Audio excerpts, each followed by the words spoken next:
I'm so excited. I have to share this with you. I think I figured out this Iroquois raised beadwork. I think I've got it figured out, and I am so grateful to Charity, who's a subscriber member, and she pointed me to a blog. I'll post a link to it that didn't really explain the process, but it did, but it didn't. It wasn't super detailed, but there were some great photographs, beautiful work, and I could actually see how this was done.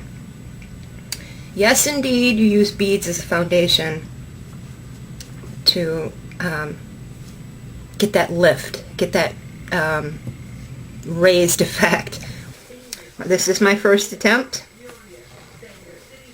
Totally wrong. But it's my first one. I screwed up down here.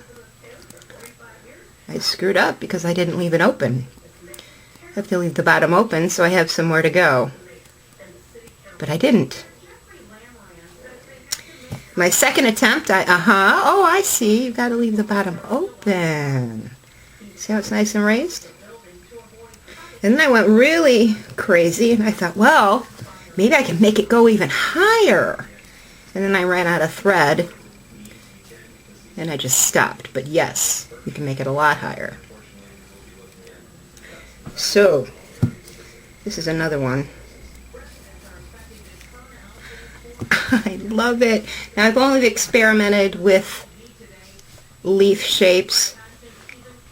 Traditionally, these ladies really enjoyed realism mixed with just a little bit of geometry and whimsy, but they really, really got into realism. They like trying to capture the real colors and nature and the shape of things, and how leaves would fade or change colors, and really sweet and really romantic. And I appreciate that, but I'm far more into whimsy and geometric shapes as far as beadwork goes, in that art form. So I'll put a link to that blog in underneath. Down the bottom, you start. This is the first attempt, the first level, the first height. I have two. Oh, come on, there. 2 rows of beads that are just back stitched onto my base. That's all. And you work from the center out from one side to the next. You start at the top, and then you work sideways like this. So I'm gonna I have a couple of things to do, and I'll be right back. Okay, to start this, I have my thread coming out of the tip, just under, see right here, just under the tip of this leaf. Leaf shape, I should say. You could use it for a flower or anything. I just freehand drew it, as you can tell. Pretty bad. So, you're going to take your needle. Whoops. Crappy tripod. Can you see? No. Can you see now? Come on. Oh, that is a little too bad. There, that's better. And I'm going to put my needle just on the outside of that line, right at the very tip. And I'm going to pull. And I have my first. And I'm going to bring my needle back up. This way uses a lot of thread. I don't know if they did it this way, but this worked out best for me because I'm new. I'm just learning, so I'm going to waste a lot of thread. I'm going to bring my needle up just below that first bead, coming in the center here. And you're going to adjust your counts, your, how many beads you use. At first, this is 5. I'm going to try 5 again. Oops, that's not 5. I'm going to bring it up just next to that first one I just added, just like that. That looks pretty good. Just outside the line and just next to that first little line of beads I just made.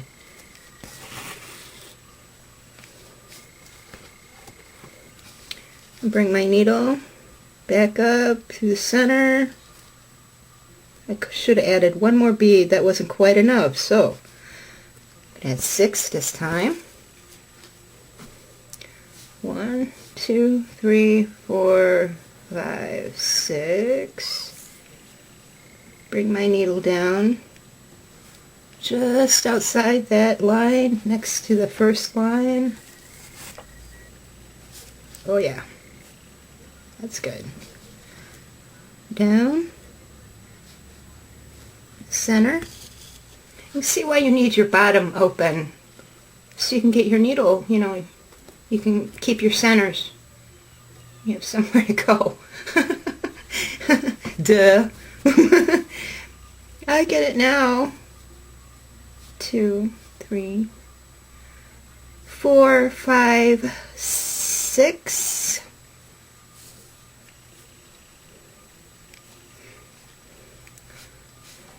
Check and see if it's enough. If it isn't, add another bead. I'm going to add 7. Mix up your colors, make pretty patterns just on the outside of the line.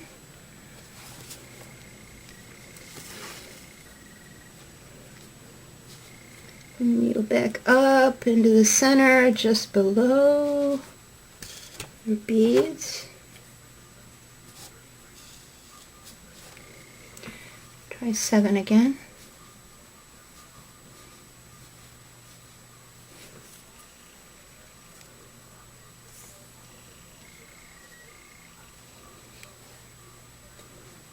That's okay.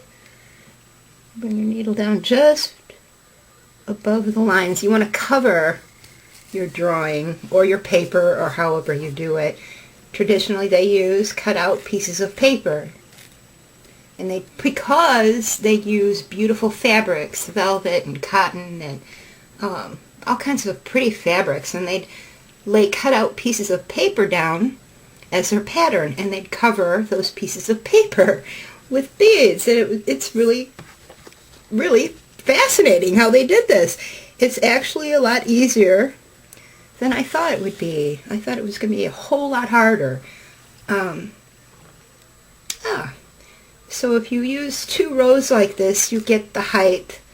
You'll get more height than if you just use 1 row of backstitch. So I discovered that. This, I'll show you in a little bit. I have an extra row on top. You see I have my 2 rows on the bottom, and then I have another row sitting on top of those 2 rows for even more height. This I was playing with last night, just got really wild and crazy. I have 3. I have, let's see, 3 rows on the bottom, then 2 rows on top of that, and then 1 little row on top of those to make it even higher, just to see what happens. I haven't tried it yet. I'm just dying to see what happens. So, let's try 8. 3, 4, 5, 6, 7.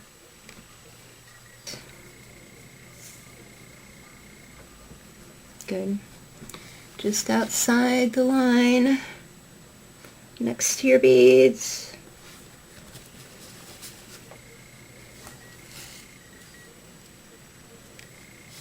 Yeah, I'm liking this already. When you keep, you're going to adjust your counts as it gets wider, of course, and then readjust back down as it gets smaller. And you'll end up with something like this. And this does look an awful lot like a flower petal and a leaf. I can't wait to make something with this. I just can't wait. I cannot wait. But that is basically it. All that lost sleep, and I was so, cranky over it. No, not really. But I was amazed that I couldn't find anything on it. This is it. This is how it was done. And I don't know how, if they actually did this. They probably did. I'm still looking for something to show me how to make that flower bud thing that I saw. It was so amazing.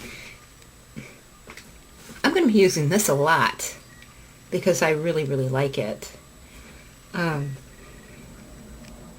That's it. I was so excited. I had to make a video in the middle of the week, which is rare. I never do that.